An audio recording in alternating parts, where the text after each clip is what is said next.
Do you know who I am? I'm kind of a big deal.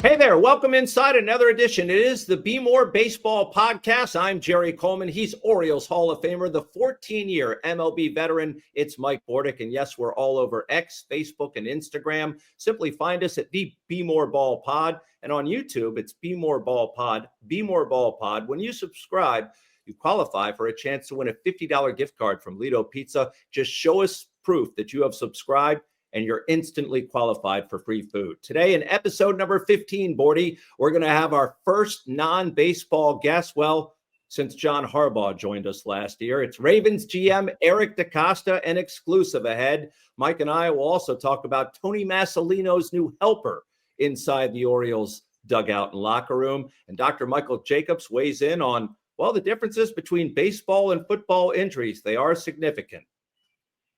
But let's bring in our featured guest. He is sponsored by Pappas Seafood. From crab cakes to seafood classics, they'll deliver straight to your door. 4 locations in the Baltimore area, plus nationwide shipping. Order today at pappascrabcakes.com. And I want to add, we are going to be out at Pappas in Timonium, their sports bar, coming up on June the 17th for a live remote with Orioles Hall of Famer Mike Bordick and fellow soon-to-be Orioles Hall of Famer Joe Orsulak. Come on out and join us June the 17th, Mike, at Pappas, starting at 11 a.m. Mike will sign all the autographs you want for free. All right, it's Ravens Executive VP and GM Eric DeCosta joining us here on the Bmore Baseball Podcast in what has become a biannual event. We really appreciate you taking the time. I know you put it on your calendar, Eric, so thanks for being here. Happy to take part, Jerry. So the schedule is out, and while your request was granted that you're not playing on Christmas, you did get a home game on Thanksgiving. How do you feel about that and the rest of the schedule, the way it shakes out? And could there be an overseas game down the line, perhaps next year for the purple and black? Yeah, well, I mean, the schedule's always tough. I mean, I never go into it thinking, oh, we got an easy schedule this year. We got to play a first-place schedule. We know what that entails. Certainly our division's always problematic and challenging. I always look at the schedule with a little bit of dread, but John always has us ready, Jerry, as you know, and the guys will bring their best. I certainly enjoy the fact that we don't have to travel overseas this year and that we don't have any away trips on Christmas or Thanksgiving, which I think is great for our team. I think we went through a lot the last couple of years travel-wise. We don't have quite as many miles to travel this year, but I think the quality of our opponent is pretty strong. Looking forward to it. Now, the Derrick Henry deal is done. I know there were some idiots out there in the media who thought this guy was washed up at one point. We have the video. Go ahead. Yeah. Well, some people. I mean, I think Jerry thought he was over the hill last year, but I think he proved that he had a lot left in the tank. And I'm sorry, Jerry, I couldn't resist. Jerry's been wrong before. You actually could have resisted, but you didn't. But you made him the highest paid running back, plus 30 years of age. How much did Saquon Barkley's contract impact Derrick's? And should he send a thank you note to Saquon or vice versa? I don't know. And how about the fact that, again, we used to hear that running backs were expendable. It seems no longer.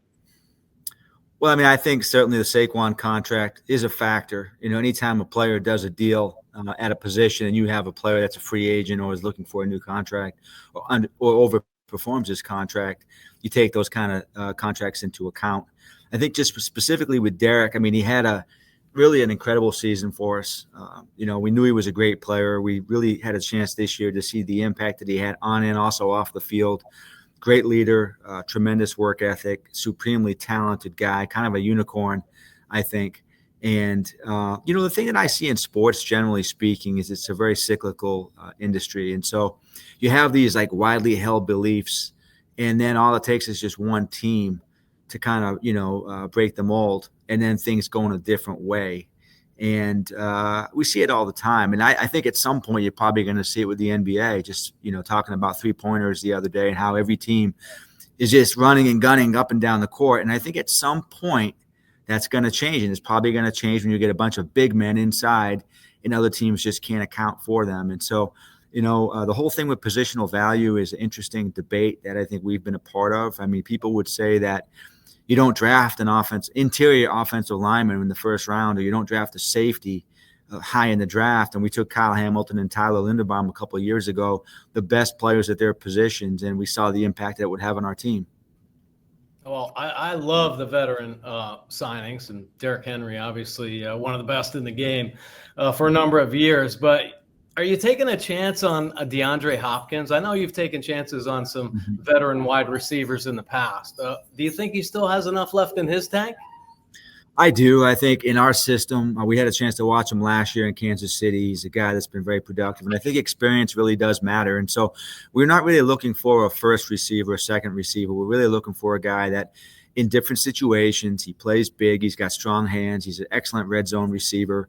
So we're looking for a guy that really, I think, can be a third receiver. And understand also that in our situation with our personnel, we're going to have two tight ends on the field quite a bit. And we're going to have Mark Andrews and Isaiah Likely on the field with Bateman and with Zay and at times with Hopkins. And so I think we've assembled a group of guys that can make plays in different ways. We have a lot of different personnel groupings that we can use, versatility for our coaching staff. Not to mention the fact that we can run the ball with 3 or 4 different running backs, including our quarterback, who can also run the ball. So I think we're going to be a nightmare for teams to defend against this year. I think our offensive line is going to continue to improve and grow. We've got some younger guys, and I think they're going to make a jump. So I'm very, very excited about the offense this year, and I think we're going to be a nightmare for different teams. Well, speaking of the quarterback, Lamar, it seemed like yesterday he was just signing that record contract, and since then the price has gone up tremendously. Where do things stand right now? I know you want to get things cap friendly, and what's it been like to deal with Mrs. Jackson in negotiations over the years? Well, to be honest, and this is a misconception that people have. I never actually spoke to Lamar's mom one time in the contract negotiations. All of our negotiations were just me and Lamar, and they would be either on the phone, email, text messaging, whatever it was, in person. But it was just the two of us. And so the way the CBA works is that if a player is going to represent himself, he's actually going to do all the representation. Lamar's mom is not, I don't believe, a certified agent. And so by the letter of the law, that all of our conversations had to take place just between the two of us. And it was arduous at best. It was challenging at times. Lamar did a really good job. He's kind of a shrewd guy, negotiator. Took a lot of legwork. It was a 2-year process, and something that I think I'm very proud of, and hopefully he's very proud of as well. So are you talking with him right now about things, or just letting things lie as they are? Well, we've had some conversations before the draft, after the draft, in person last week. I think we're in the introductory sort of stage of looking at what an extension might look like. We've got a lot of business that we're conducting with different players, and we're in a situation where we're blessed to have most of the team coming back. But as we look out over the next 2, 3, 4, 5 years, we're trying to keep as many good players as we can. So we've got some guys that we feel like have the chance to really be prolific players for us that can be here a long time. We're trying to get as many of those guys signed up as possible. That's a big challenge, and Lamar's certainly a big part of that, but there are other players as well. Just one more contract question related that I wanted to ask, and that would deal with, of course, Kyle Hamilton. I know you exercised the 5th-year option, but what about locking up this guy long term? He's obviously proved his worth, and what a great draft pick he was a few years ago in the first round. Yeah, so, both guys, Kyle and also Tyler Linderbaum, are 2 players that when we look out at our best players, our best young players, and the guys that really fit our culture, leaders, awesome players, those 2 guys are right there at the top. And so we're in a situation now where both of those guys are eligible to do deals, long-term deals. And those are 2 of the guys, and I could give you 5 or 6 other guys that we'd love to keep as part of our really foundational players. Go ahead. Well, look at our tight ends. We've got Isaiah Likely. We've got Mark Andrews, two great players as well. Zay Flowers coming up next year is going to be another one of those guys. And so, it's just we're blessed in a lot of ways that we have a talented team with a lot of good players, young players. The challenge is really how do we keep all those guys? And it's hard to do with a salary cap. We're not playing in some of these other sports where you don't have the penalty of a salary cap. We have the penalty of a salary cap. And so it is challenging, not impossible, But the idea that we could keep as many good players as possible is something that I really aspire to. And, I've said growing up in Boston and watching the Celtics and the Red Sox in the 80s as a kid and looking at how they could keep all these guys like the Jim Rices and the Larry Birds and Collier Stremskys and, all these guys. I grew up with all these guys and they retired as homegrown players. That's something that I think is really, really important for our fan base and to this organization. We've got a whole lot more coming up with Ravens Executive VP and GM Eric DeCosta, but this portion of the podcast is sponsored by Relief Shop, Baltimore's best adult use and medical cannabis dispensary with 700 plus unique menu items and home delivery available only from Relief Shop for medical patients.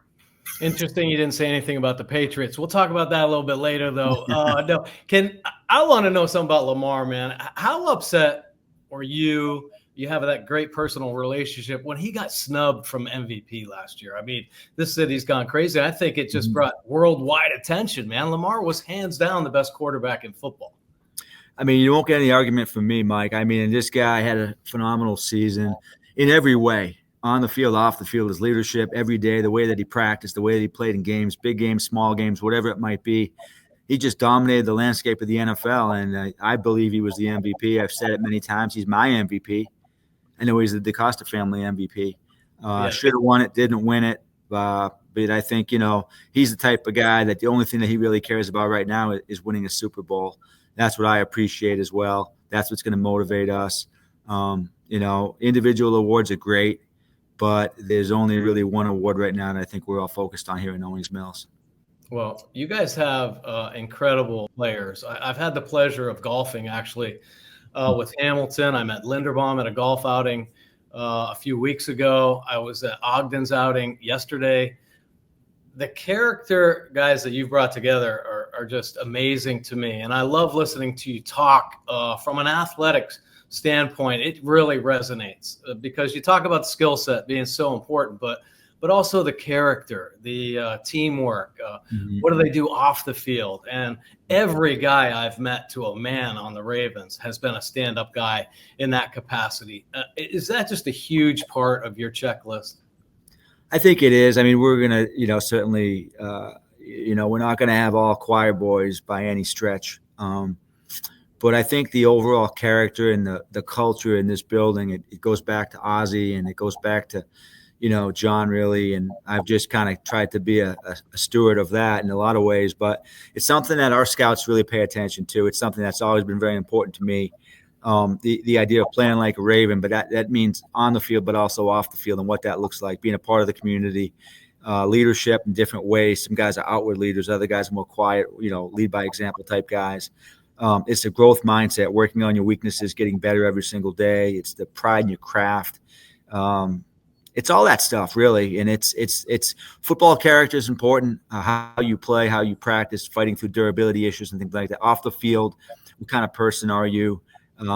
Those things really do matter quite a bit. And I think our scouts do a great job of generating information as much as possible. We've got a man named Steve Claggett, who is a retired Navy from the Navy, who has helped me tremendously as we build out the way that we assess personalities and such for these players coming out into the draft. They're also guys that have been in the league. Very, very important. I think when we looked at players over the years as we self-scouted and we looked at our biggest mistakes, one of the things we found, Mike, and you'll appreciate this, is like I can evaluate a football player. I can watch a guy and say, this guy's really good or this guy's not very good. I can do that pretty quickly, to be honest. Where we were making mistakes is guys were getting hurt. They couldn't play, durability. Guys couldn't learn football intelligence. They couldn't learn the game. They couldn't adapt to a different scheme. Or three, they really lacked the off-the-field character, on-the-field character. And they just weren't able to buy into this culture. They weren't good people in the community. They didn't take care of their craft. They didn't practice hard. They didn't have any pride in what they were doing. Those guys failed. It was oftentimes not because they couldn't play the game. Some of the best guys we've ever drafted failed out quickly, not because they weren't good players, but because of those other things. And so we really changed the way, probably starting in 05, 06, of how we assess players, and the character and the makeup and all those different things became really important factors for us. Well, that sort of brings me to Mike Green, the decision to select him. This guy was never charged with anything. He seems like a decent guy from what I've the limited time I've spent around him. Tell us what kind of homework was conducted before you selected this kid who dropped in the draft for a reason. Yeah, so it goes really into a 9-month process for us. Obviously, the allegations or the reports were concerning. We had a lot of that information really starting last September. We value our area scouts and their ability to get their feet on the ground and go into these places and get as much information as possible, whether that's at Marshall or Virginia or whatever. And then we just talk to people. We interview people. We had a chance to spend a lot of time with Mike at the Combine here in Baltimore. We do some other things with information. We've got people that work with us. We get as much information as possible. We read all the reports or lack of reports. We talked to his coaches at both schools, coaches that had moved on. And in the end, Jerry, and I've said this, we had a strong comfort level with Mike at some point. And, talented player, super talented player. But we value the information that we got. We process it.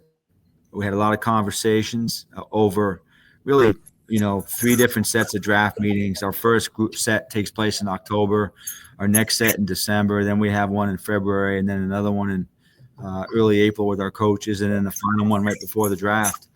In every instance, we talked about it. We looked at all the available information. We had a chance to talk to Mike. We brought him into Baltimore, which is a really important thing. And in the end, we felt like he was a good bet. I had a lot of good meetings with him as well. Again, I thought that the original reports were concerning for sure, but I really credit our scouts and different people that helped us along the way get as much information as we could. More of the Bmore Baseball podcast coming right up. At Pappas Restaurants, we've been serving up Maryland's best crab cakes for over 5 decades, and now we make it easier than ever to get your favorites. With 4 restaurants and sports bar locations across Harford County, Baltimore County, and Anne Arundel County, you can stop in for fresh seafood, ice-cold drinks, and wall-to-wall TVs. But if you can't make it in, don't worry. We'll bring Pappas to you. Our new state-of-the-art shipping and commissary location on Bel Air Road in Nottingham means you can pick up fresh-made meals or have our famous crab cakes and seafood shipped anywhere in the country. Dine in, pick up, or ship nationwide. However you Pappas, we've got you covered. Order now at pappascrabcakes.com.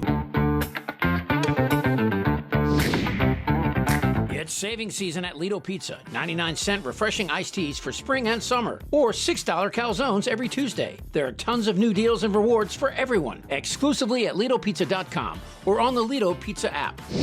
Lido Pizza, a local legend since 1955. Proud partner of the Baltimore Orioles.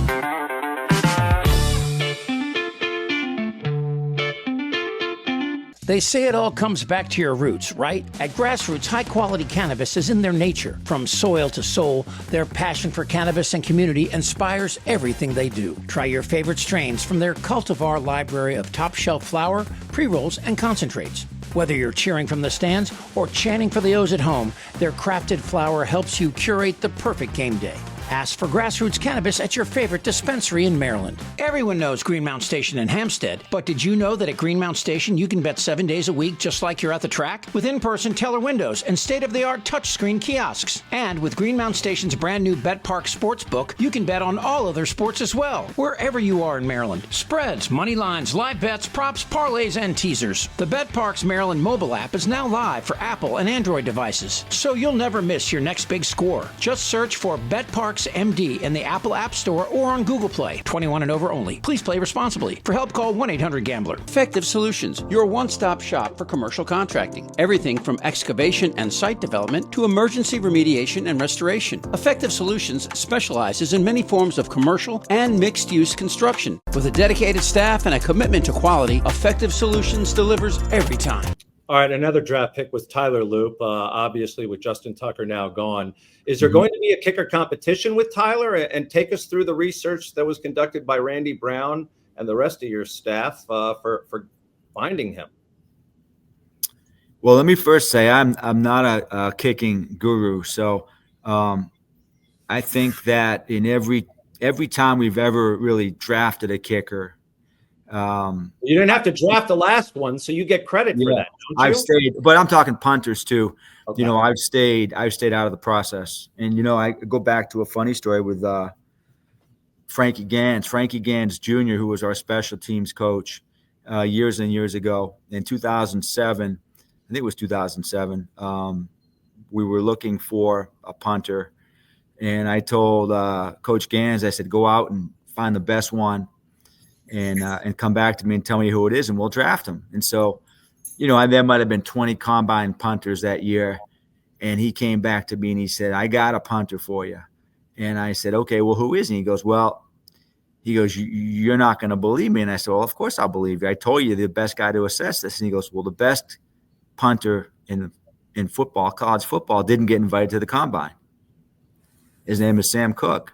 And I said, come on, wait a minute. You're telling me the best guy didn't get invited to the combine? He's like, I'm telling you, the best guy didn't get invited to the combine. He's a former linebacker. He's kicking at Nebraska. You're going to love this guy. He's got a big leg. He's tough as hell. We should draft this guy. And we did. And the rest is history. But I've learned, I can only learn so much. So when it comes to kickers, punters, and long snappers, I stay out of the way. I told Randy, go out, Randy, find the best guys, report back to me. He came back to me probably in March and said, hey, this kid at Arizona, this kid has a chance to be special. He's got a huge leg. I see a lot of potential with him. I think he's coachable. He's got the right makeup. He's got all the things you want in a kicker. And I think this guy has a chance to be really, really special. And understand, at Baltimore, we've had some great kickers, right? I mean, going back to Matt Stover and then Justin, this is not an easy place to just come in and be a kicker. But this was the guy that Randy liked. He came back and said, this is the guy. And then at that point, the challenge was, can we get him? That's a sweet spot in the draft where you're not really sure where the guy's going to get picked. It's really hard to assess where you have to take a kicker. You don't want to take him too early, but you don't want to miss out either, right? So I went round and round and round and round trying to figure out how could we get him. And fortunately, we were able to, and I think, you've seen kickers go. I mean, shoot, a kicker went in the first round one year, I think.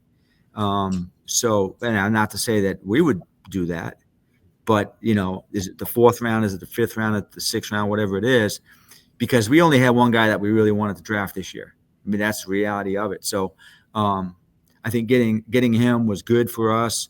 Getting him where we got him was great for us. I don't feel like we had to reach on him. But he's a really, really talented guy. I think in my experiences with him so far, I'm excited to see what he can do. He's gotten better every single day. He's going to probably have some hiccups along the way, as they all do. But I think that he's a legit guy, and we're excited about him. Yeah, you guys have had a great special teams for a number of years. Anyway, you're speaking of the draft. What are your thoughts on Travis Hunter? And do you think he could be a two-way player in this league? Well, I mean, he's a tremendous athlete. I think he could. I mean, he certainly has the skills to play both positions. Physically, I mean, it's a challenge. It's a lot. Could he do it? I think he could in spurts. Is he going to be a guy that plays 140 plays a game? I don't think so. But could he play corner and then go out and run some routes? Could he? Yes. Could he be a full-time receiver and then, in different packages, play some corner for sure? He's tremendous hand-eye coordination. Very fluid athlete, gifted, good size, has great ball skills. I think he's a talented player. I think that I thought it was a really bold move by Jacksonville doing what they did. I think he has a chance to be a star. I think he plays both positions are critically important on your football team, and I'm excited to watch what he can do this year. All right, speaking of the defense, back to the Ravens, how much do you anticipate the defense is going to be improved, particularly the secondary, which, had a lackluster season last year, despite the success overall of the team? Mm-hmm. Well, I'm excited to see what Malachi can do. He's a guy that we had highly rated. I mean, I thought he was an excellent college safety, used in a lot of different ways. A great attitude, super smart guy, can play inside on the slot if need be, can play high safety, low safety. I think he's going to have a really big impact on us as well.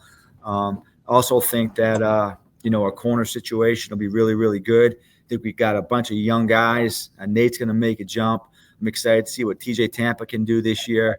We drafted two guys on the third day of the draft this year, a longer beam and Kone, that we were expecting to get picked higher than they were. talented players. I think they'll be good. I think Mike Green is in the mix now as a pass rusher for us. I think Odafe Owe, probably one of the guys who's improved as much as anybody this offseason, put on at least 15 to 20 pounds of muscle. He looks phenomenal. I think he's going to make a jump. I think Travis Jones is going to have a great year. He got dinged early last year. It derailed him a little bit. But I think Travis Jones has a chance to really be an impact player in the NFL and have a breakout season for us this year. I think Trenton Simpson, another guy, could really, really emerge this year. I'm excited about him. Watch out for Teddy Buchanan coming in this year, a 4th-round pick out of Cal. Excited to see what he can do. So I think all the pieces are there for us to have a great defense this year. I'm excited about what our team's going to do in Zach's system in his second season as a defensive coordinator. And I think we'll make a jump for sure. Hey, do you think that defense is starting to think about the Steelers and possibly facing Aaron Rodgers a couple times? And do you have any thoughts on this, the Steelers waiting on Rodgers? I don't. I mean, obviously, a player that I really have admired over the years. He's beaten us a bunch. Super talented guy. I do feel for the Steelers a little bit. It's hard for me to say that. But when you're waiting on a player, we've done that. I've had to wait on players before. And, it's just a challenging thing because you want you guys out there working together. And when they're not out there working together, it sort of slows down your progress. And so I have no idea what's going to happen. I just know that waiting game can be tough. But you know what? We're not really focused on anybody else. We're focused on our team. And I'm going to sound like a coach, but really our challenge right now is just to get better every single day out there. And, we're getting ready to have practice, at 12:30, I think. And we're doing a great job. We had almost 100% last week in participation, which we're excited about. Everybody's flying around, and I think we have a strong team. Very cool. All right. Well, 2 crushing playoff losses the last 2 seasons. Last year was especially personal for me because of these people in Buffalo that decided to put my picture up on the scoreboard and use me as motivation, which I thought personally, not your words, mine, Bush League. But all that's left now is, I guess, getting to a Super Bowl, and you're going to open the season in Buffalo. And no, I will not be there for security purposes unless you want to hire someone to protect me up there because I'm really not welcome. Yeah, well, I feel for you, Jerry. Because you're beloved in Baltimore, but now you become a pariah around the country. And well, not the whole country. Come on. Well, but hey, listen, I'm here for you. I'm here for you. I have some people in low places that could probably protect you. In my hometown of Taunton, Massachusetts, they'd be willing to help you for a price. But it's gonna be a tough game. That first game of the season is gonna be a battle. We get a lot of respect for those guys, Coach McDermott. I think Brandon Beane does a phenomenal job as a GM, and of course, Josh Allen and that whole outfit. Tough team. We've played them a bunch. I think we'll be ready, but it's a game that's very challenging for us for sure. Yeah, I'll just say win that game, please, and make my life easier. Go ahead, Bordick. Yeah, I got a question about that. This tush push, man. You guys voted for it, right? I think you voted for it. I don't know, man. I don't know if it, in my opinion, helping guys go forward doesn't seem right in football, but it's been going on for years. The Eagles have certainly mastered it, and now that it's legal, are you guys going to master it and use it as big part of your offense, or any part? I think we've used it. We have a different version with Mark Andrews or Charlie Kolar that we use.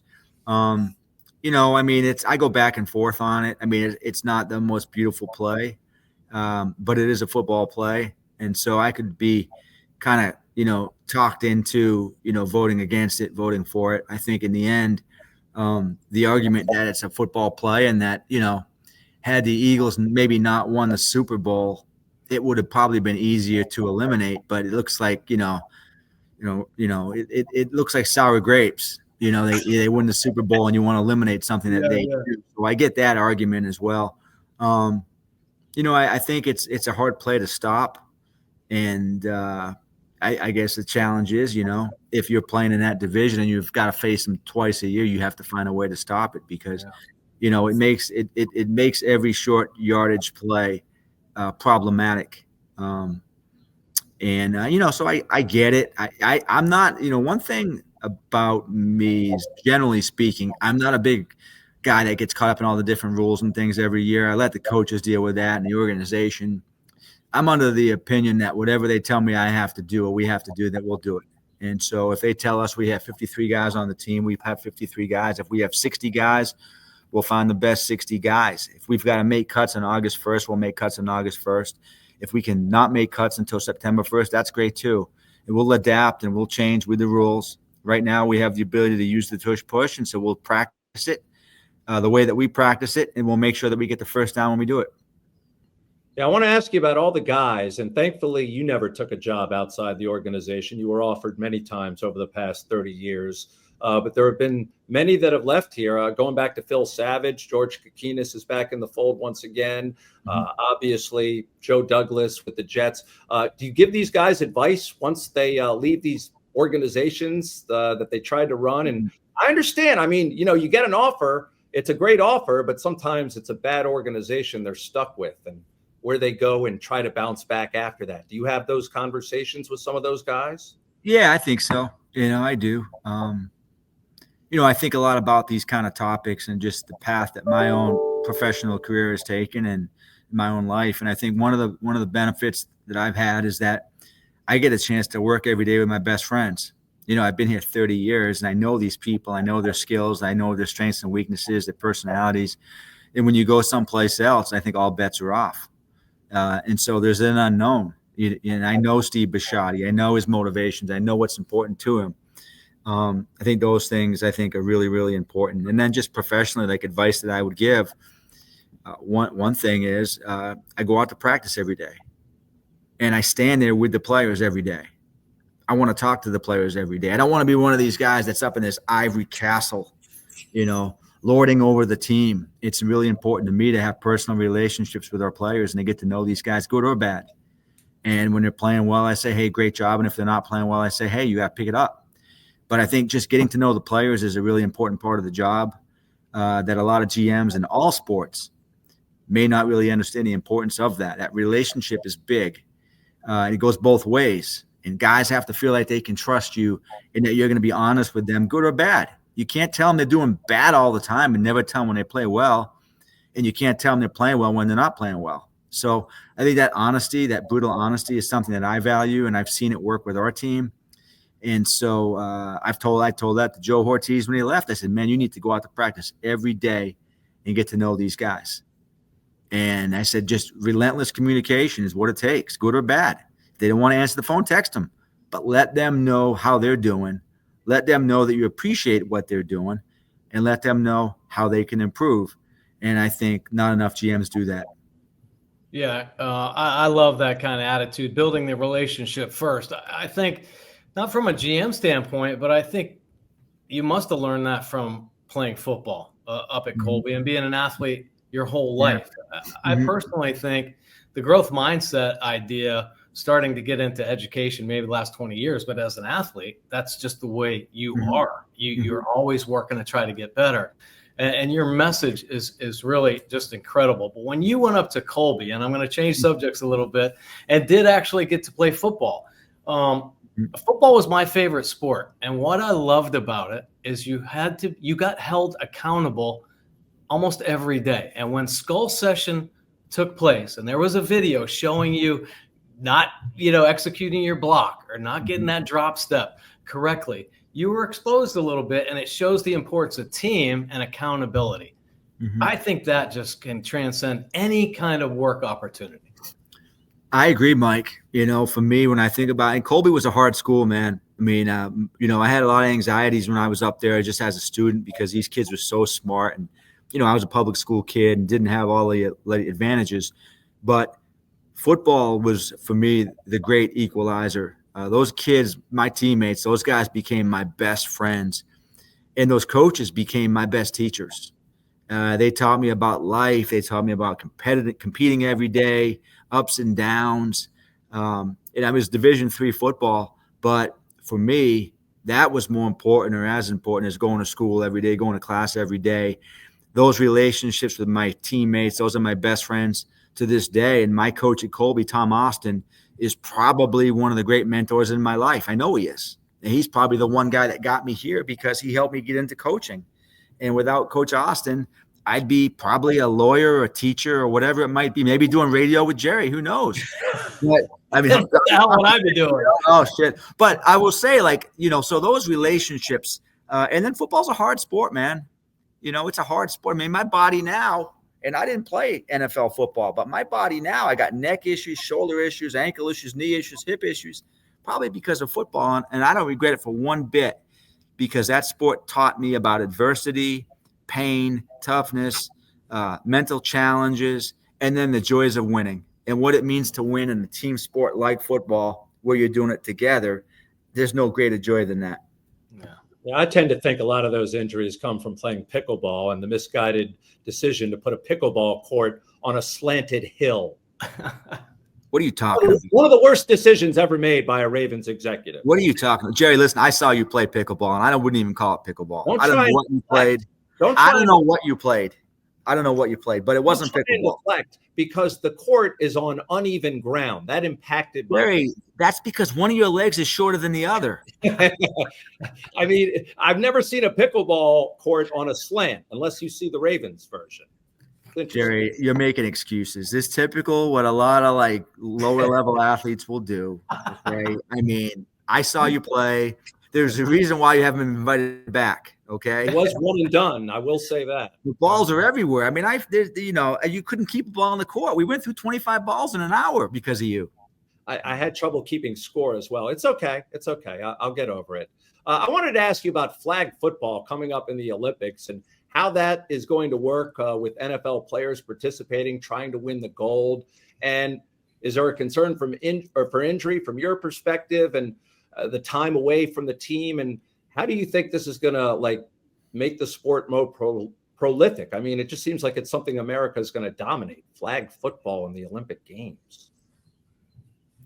Well, I think it's exciting. I'm not really one of these doomsday people that thinks it's going to take away their ability to prepare, that they're going to get hurt. I mean, maybe I'm totally wrong, but I love the Olympics. I love the fact that we have a chance to send people there to play if that's what they want to do. It's a dream for certain people. And, I think anytime that the United States can win, I'm all for it, really. I love the game of football. If this, develops the game overseas, again, I think it's great. I love the fact that sports like baseball and basketball and hockey are kind of international sports, and football really has never been that. I think it's incredibly popular in this country, but it hasn't really grown as much overseas. And if this can be kind of the impetus for that, I think it's fantastic. How international have the Ravens gone in your mind? You were just out of the country for a vacation. Did anyone notice you or recognize you as the Ravens GM? And when you travel abroad, do you get that? Jerry, I was in the remote mountains of Costa Rica in the northwest part, and I did not run into any Ravens fans, okay? I saw a lot of monkeys. I saw a lot of spider monkeys, howler monkeys, assorted, types of birds and vultures and various things, but I didn't see one Ravens fan. So, no, I think, I'm Portuguese. Maybe down in Brazil, I might have a couple fans in Brazil or in Portugal, but I don't know internationally if my reach is going to be that wide. Nice. All right. Well, I did want to ask you about your infamy for playing practical jokes on coworkers. Pat Moriarty has been the vicious target over the years. Anything recent that you've pulled on a colleague? Hopefully not Pat, who just celebrated a milestone birthday. He did. Well, I think one of the things one of the recent things that we did was, as you guys may know, we had the Hard Knocks team out here this fall, and they had a couple of trailers out back, and they were here every day. And it wasn't intrusive, but it was just kind of a pain in the butt. But you'll be surprised to know that those trailers were infested with crickets. Yeah, I heard about that, and I heard they're not natural in Owings Mills. Well, especially like in December. But what we did, so I had got these cricket noisemakers, little small noisemakers, and when HBO came, we gave them a bunch of media guides and publications. Well, we carved out little parts in these media guides. We put the crickets inside the media guides and we covered them back up. So we went literally a Trojan horse, right? Greeks bearing gifts. We gave them all these publications. Welcome to Baltimore. Well, within 25 minutes to an hour, these crickets are all going off in different parts of the trailer. Oh my gosh. They could not find these guys until like the last week on site. They found one, and then they got the idea to go through all the different publications and things, and they unearthed all the crickets. But they could not. They said, you know what? They told Chad Steele. They said, Chad, these trailers are infested with crickets. We can't believe there are crickets in Baltimore in like December and January. And so it brought me a lot of joy just knowing that, it was annoying. It was annoying to have them here every day, but it brought me secret joy knowing that they were getting tormented by these crickets as they're trying to do their show. That's like 007 spy stuff, inserting it into a media guide. Well, like I said, Steve Claggett, who works with me, who worked in Navy intelligence for a while, and he knew how to do it. And so it was my idea. I gave it like a good manager. I just delegated and said, Steve, get this done for me. He came up with the media guide idea, and the rest is history. Well, if you want to start talking about some New England stuff, man. Go ahead. I did want to mention Maine because I have a story to tell as well. Okay, yeah, because I grew up in New England. My dad was in the Air Force, but my mom was from Maine. So I went to high school and college up there. Spent some time in New Hampshire as well. So I guess appreciated Nesson and being forced to be a Red Sox, Celtics, Bruins and Patriots fan. And back then it was Steve Grogan, Sam Cunningham, that group of guys. So, I had a great time up there. But one thing, and you've already alluded to this, I just think New England guys know how to persevere. And I know you've taken a lot of guys out of the University of Maine, at least a few guys anyway. Mike Flynn comes to mind. And then, of course, your big fullback, man, Ricard. I love that guy. So, what do you look at those guys up there and think about that, just the grit and perseverance coming out of New England?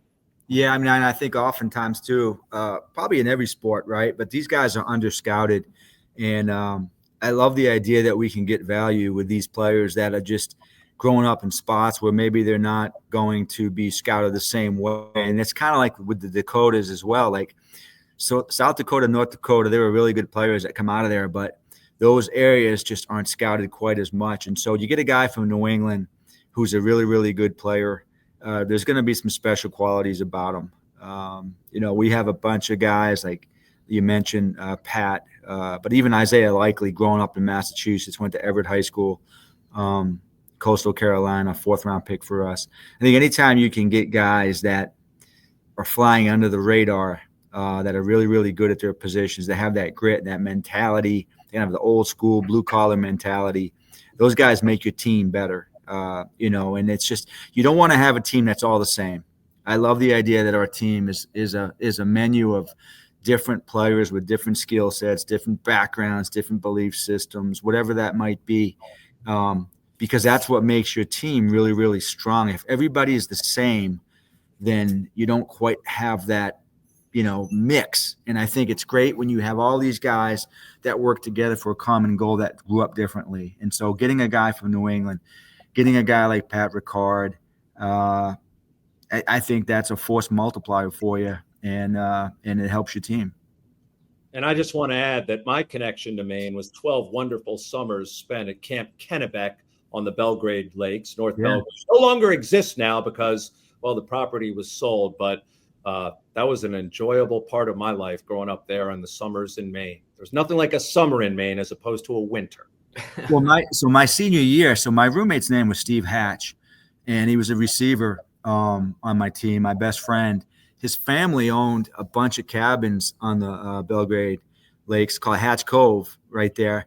And so my senior year, we lived in their family home on I think Long Pond, and it was great. The only issue really was it was about 20 minutes from campus, and so two things. You had to be careful. If you had a couple of beers, you probably stayed on campus. And then also, though, when the weather got bad, man, those roads would be treacherous.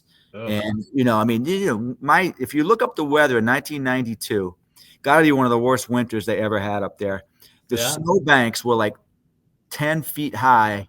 And as Mike knows, they had these trucks, these huge dump trucks with this big contraption on the back that would suck all the snow off the bank into the back of the dump truck, and then they'd go to the ocean and just dump all the snow into the ocean, because that was the only way that they could accommodate for all the snow. So I love my time up there in Maine. I love that state. Get back as much as I can. I'm on the board up there at Colby, so I go back a couple times a year.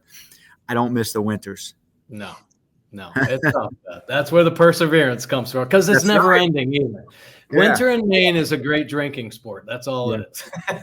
Well, I mean, our baseball team at Colby, I mean, there were a couple of years where they almost played no home games because we had so much snow, and we didn't have the facilities that Maine had for baseball, but like they would travel mostly all spring just because we couldn't play games.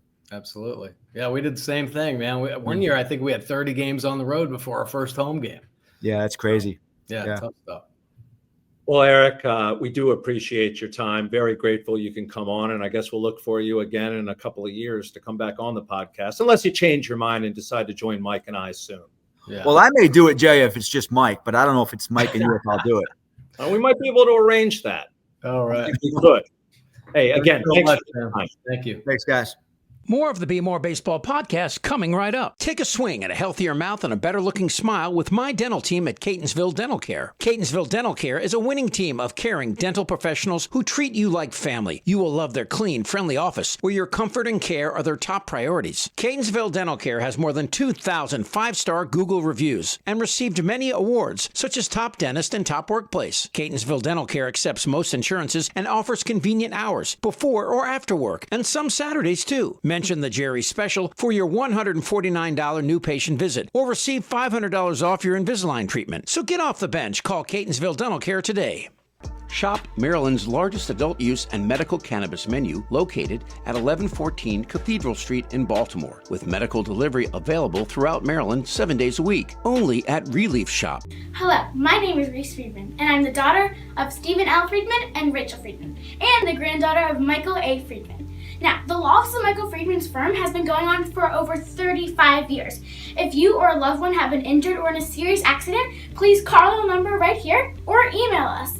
Also, we don't want you to hesitate. We're just one phone call away. Jerry Coleman here. I've been a client of the law offices of Michael A. Friedman for well over 25 years now. From motor vehicle accidents to other tort-related issues, 410-363-6848, or find them on their website at maflaw.com. I'm retired now, but I was an Orioles home run. Grand slam, actually. Took a sweet ride right into the flag court, and it was awesome. Could be awesome for you, too. If you play Home Run Riches from the Maryland Lottery, you could win instantly, or be a contestant of the game and win $500 for being selected, $500 for every Orioles home run, and $5,000 for every Grand Slam. Sounds like a ball, if you ask me. Enter all season at mdlottery.com. All right, that was wonderful catching up with Eric DeCosta. All right, time for some baseball chatter, Bordy. It's For the Birds. It's sponsored by the Maryland Lottery, and playing the Maryland Lottery responsibly means knowing what's true and what's not about your favorite games. Learn the facts and the myths at mdlottery.com, and please, as always, play responsibly. So the Orioles have added a helper, and I use that in quotes there for Tony Masalino. I don't know if it's an indictment on Masalino or not, but they bring in a guy named John Mabry, who's a former Major League player and coach. I thought it was the former Kansas City Royal. It is not, although this guy did have a stint with the Royals. Yeah. What do you make of the move, Bordy? And again, they had nobody inside the organization they could turn to? Yeah, well, when you think about this, okay, so they just fired Brandon Hyde, who had been with the organization for 7 years. The next longest tenured coach came with Brandon Hyde, and that was Anthony Sanders, the first base coach, who's been there for 7 years. And that's the bulk of the experience at the major league level. Manzolino's been, an infield coach for 4 years, but never managed. None of these guys have managed. Buck Britton just came up. Chirinos just came up. So, they have a really young staff. And I think what Mabry brings is experience on the field and from a coaching side, because he got into coaching after baseball. As a matter of fact, just recently, and I think this is the link. You always have to, with Mike Elias, find out how does he know Mabry? Well, he played for St. Louis. He was there, I think maybe for a year or two when Elias was there. But Mabry was the hitting coach down with the Marlins in 2023 and 2024. The manager on that team was Skip Schumacher. Schumacher was a player for the Cardinals he actually played, I think, 1 or 2 years, maybe the beginning and end of Mabry's baseball playing career, but Mabry ended up coaching him with the Cardinals. So there's that connection right there. And now Schumacher is assistant to the GM, I think, over in Texas. So there's an opportunity and maybe a link there when we're thinking about what are they going to do about manager next year. But I think right now it's just an experienced guy that's kind of been through it all, try to keep this young team and the young coaches kind of under control and keep them heading in the right direction. So do you think this is the crew they're going to stick with the rest of the way and not look for someone outside to take over and prepare for next season, or they'll wait until the offseason to locate their new manager going? Oh, I'm sure communications have been, if indeed it is Schumacher, I'm sure they've already kind of connected there. And if they haven't, Mabry's the link for sure. So there might be collusion or something, behind closed doors. But this is all about evaluating now. How are these guys handling their young players? Are they controlling the panic in the clubhouse? The team's starting to play a little bit better. Can they have sustainable success and kind of keep their head above water so that they might be able to take a chance in a month and a half on the free agent market, try to work some positive trades. I think the season is still salvageable. I think for the coaches, though, they're all being evaluated right now. Wow. You do think the season is still salvageable. That's interesting. That's the first time I've heard that from you. We'll continue that conversation next week. Okay. All right, time to turn to the good doctor. It's What's Up, Doc, sponsored by the law offices of Michael A. Friedman, my personal attorneys for over 25 years. There's always a live person when you call the law offices of Michael A. Friedman at 410-363-6848. Ask for Mike, ask for Steve, ask for Rachel. You will get satisfaction. All right, Bordy, let's bring in the doc, and you go right ahead. Of course, DeCosta was on, and he went to Colby. And you did your time in Maine as well over at Bowdoin. We were talking a little football earlier, and Bowdoin used to get their butt kicked by Colby. I'm sorry I brought that up, but I want to stay in that kind of football, baseball kind of topic here. Orioles have just been decimated by injuries, almost as bad as you'd think they were an NFL team. What kind of injuries, the differences in the NFL and MLB, and why don't we see as many Tommy Johns in NFL, especially for quarterbacks? Okay, well, I just got back from Maine yesterday at my 50th reunion. All right. And all people wanted to know was, what's Mike Bordick like? Is he really that handsome? Is he really that handsome? Or is it just sitting next to Jerry Coleman that makes him look that good? That's all I ever heard. I love it, Doc. But anyway, look, Bill Felton Russell used to say, basketball is a contact sport, football is a collision sport.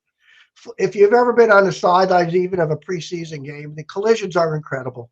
So football players, by and large, get spine injuries that baseball players don't get, and they get a lot of knee injuries. And the knee injuries are deceptive because an ACL really has a great cure rate, but you'll see a lot of people get knee injuries without contact because their ACLs have been getting beat up since Pop Warner times, and quickness is key in the NFL. So usually after an ACL, I think some of the football coaches want to make sure they get all their quickness back. In baseball, we don't even consider that typically. The ACLs do fine.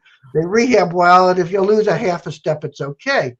Baseball, of course, is all about throwing. So number one, football only plays 17 games. And in those 17 games, the players only play half a game, if that.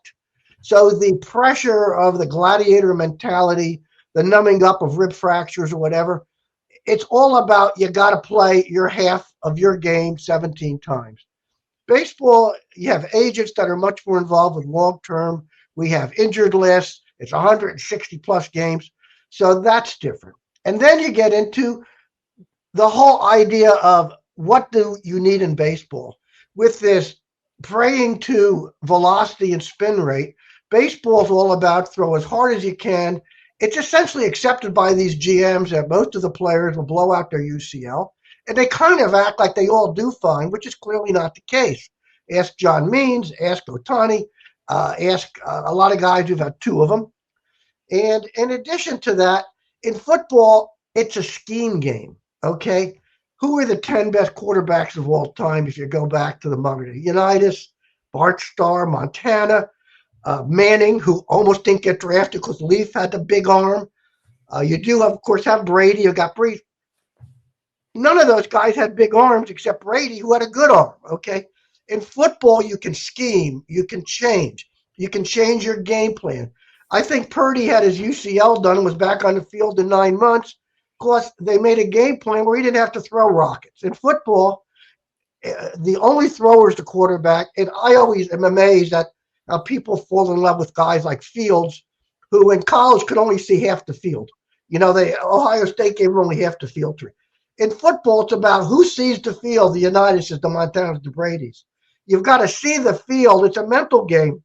And they can adjust to bad arms. Manny could hardly throw his last year, and he still won a Super Bowl. Story was that Elway, who had a great arm, had all kinds of problems. So he went from a great arm to an average arm, but he could still run. So it's a different mentality. And in baseball, the tricky part is that every baseball player who's 25 or over and pitches has an abnormal shoulder MRI. The game is to see who can pitch with it. How do they pitch? As we discussed, Syndergaard didn't adjust well to losing a few miles per hour. We're hoping that our guy Felix does. But it's, not everybody's Tommy John, who could go from, or a baseball savant like Palmer or Mussina, who can go from a power pitcher to a more control pitcher. So it's all you do in baseball is throw. Nothing else really gets you in trouble. And in terms of the soft tissue injuries, which they both have, again, it's football. Oh, I need you for 4 plays, kid. Get out there. In baseball, we protect our guys for the long season. So it's mainly the difference. I remember Sonny Jurgensen, when we had, I think it was Rickard, we were looking for a quarterback who had big arm. He had all the metrics that the analytics guys liked, okay? It's Sonny Jurgensen, the great quarterback, was calling the game for the Redskins. I was listening to Redskins radio, and he was watching them struggle, and he just said, the game's too fast for him, okay? It's just too fast for him. Well, you can't teach that with metrics, and I love, how we kind of hate metrics, all of us. Henry is a perfect example of why you don't use all metrics. On paper, the average half-life of a running back's 4.5 years. If you do all the metrics, there are very few Otis Andersons who have a good year while they're old, okay? But like I said to our front office when they didn't draft Bobby Witt, have you watched him play? You look at Henry, you look at his physique, you look at his workout ethic, and you not only sign him, you extend him in the 30s because you actually watched him play. And I thought how that's gotten lost in this metric world, hasn't it, guys? Well, they went ahead and did that, Doc, and now he is signed, sealed, and they hopefully will expect him to deliver like he has in the past and like you do each and every week. Thanks to Dr. Michael Jacobs, brought to us by our friends over at the law offices of Michael A. Friedman. We appreciate their support and all our advertisers' support out there. They power this podcast and keep us going. Hello, my name is Reese Friedman, and I'm the daughter of Stephen L. Friedman and Rachel Friedman, and the granddaughter of Michael A. Friedman. Now, the law office of Michael Friedman's firm has been going on for over 35 years. If you or a loved one have been injured or in a serious accident, please call the number right here or email us. Also, we don't want you to hesitate. We're just one phone call away. Jerry Coleman here. I've been a client of the law offices of Michael A. Friedman for well over 25 years now. From motor vehicle accidents to other tort-related issues, 410-363-6848, or find them on their website at maflaw.com. They say it all comes back to your roots, right? At Grassroots, high-quality cannabis is in their nature. From soil to soul, their passion for cannabis and community inspires everything they do. Try your favorite strains from their cultivar library of top-shelf flower, pre-rolls, and concentrates. Whether you're cheering from the stands or chanting for the O's at home, their crafted flower helps you curate the perfect game day. Ask for Grassroots Cannabis at your favorite dispensary in Maryland. I'm retired now, but I was an Orioles home run. Grand slam, actually. Took a sweet ride right into the flag court, and it was awesome.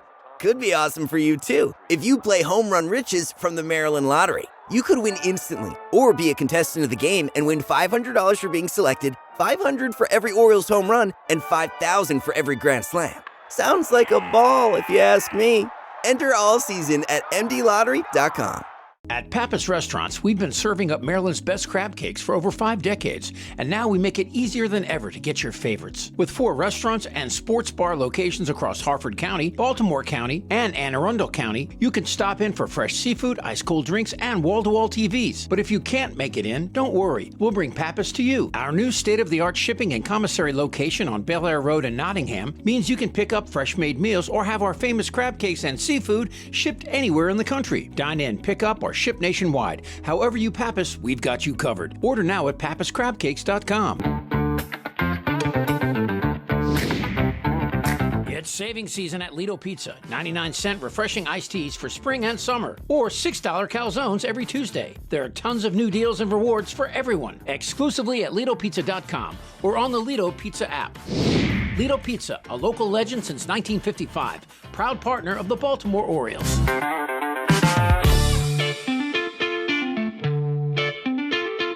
Everyone knows Greenmount Station in Hampstead, but did you know that at Greenmount Station you can bet 7 days a week just like you're at the track? With in-person teller windows and state-of-the-art touchscreen kiosks. And with Greenmount Station's brand new Bet Park Sportsbook, you can bet on all other sports as well, wherever you are in Maryland. Spreads, money lines, live bets, props, parlays, and teasers. The Bet Parks Maryland mobile app is now live for Apple and Android devices, so you'll never miss your next big score. Just search for Bet Parks MD in the Apple App Store or on Google Play. 21 and over only. Please play responsibly. For help, call 1-800-GAMBLER.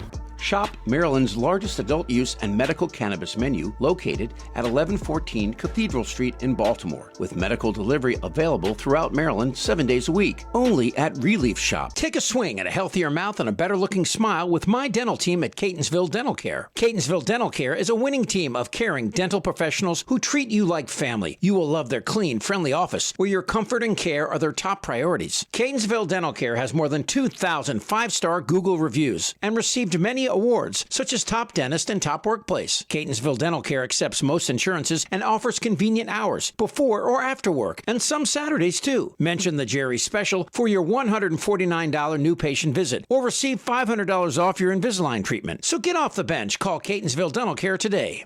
Effective Solutions, your one-stop shop for commercial contracting. Everything from excavation and site development to emergency remediation and restoration. Effective Solutions specializes in many forms of commercial and mixed-use construction. With a dedicated staff and a commitment to quality, Effective Solutions delivers every time. Also, thanks to senior executive producer Chip Franklin for putting this latest episode together. Bordy, you may not know this, but Chip has a photographic memory. Unfortunately, it's a Kodak-style memory, so it's a little bit outdated.